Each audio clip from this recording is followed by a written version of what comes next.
এটা হতে পারে না। শোন, আমি ট্রাই করছি। হবে না।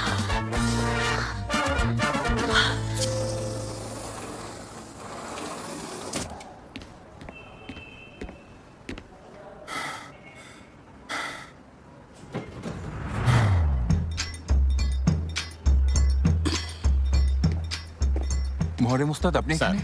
সব সমস্যারই সমাধান আছে, সাথে আছি। আপনাকে অনেক ধন্যবাদ।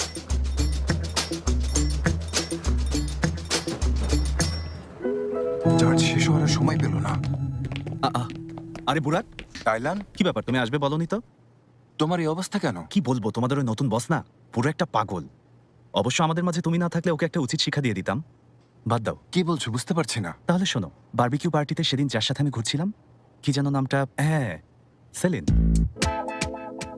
হ্যাঁ, আমরা একসাথে ঘুরেছি, ডান্স করেছি, খাবার খেয়েছি, মজা করেছি, বলতে পারো অনেক কাছাকাছি চলে এসেছিলাম। ও। কিন্তু হঠাৎ মেয়েটা সুর বদলালো।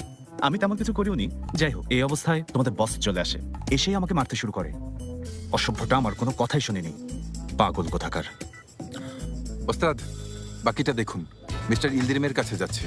আপনি যেতে পারেন, আমি দেখছি। আপনাকে আগে কোথায় দেখেছি মনে হচ্ছে।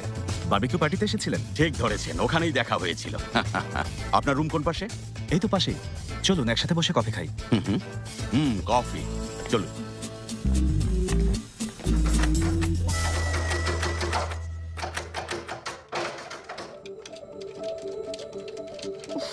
এটা তো খুলছেই না। আমি বুড়াকে ফোন করছি, ওই এসে বের হওয়ার একটা উপায় বের করবে। এই বদ্ধ রুমে আমার দম বন্ধ হয়ে আসছে, আর পারছি না। ফোন বন্ধ বলছে। মেয়েরা, একটা কথা বলবো, কিন্তু ঘাবড়াবে না কেমন? এই মুহূর্তে আমরা আর্কাইভ রুমে আছি। কি? সত্যি বলছি, আমরা কোম্পানির সবচেয়ে গুরুত্বপূর্ণ জায়গায়। এখানে সব ট্রেড সিক্রেট। ধরা পড়লে নিজেদের নির্দোষ প্রমাণের উপায় নেই। অজ্ঞান হয়ে যাবো আমি। এখন কি হবে? দরজা খোলো, আমি এখান থেকে বের হবো। দরজা খোলো। আয়দা, ওর সঙ্গে ধরা পড়ে যাবো। নিজেকে সামলাও আয়দা, কথা শোনো আয়দা। ওয়েলকাম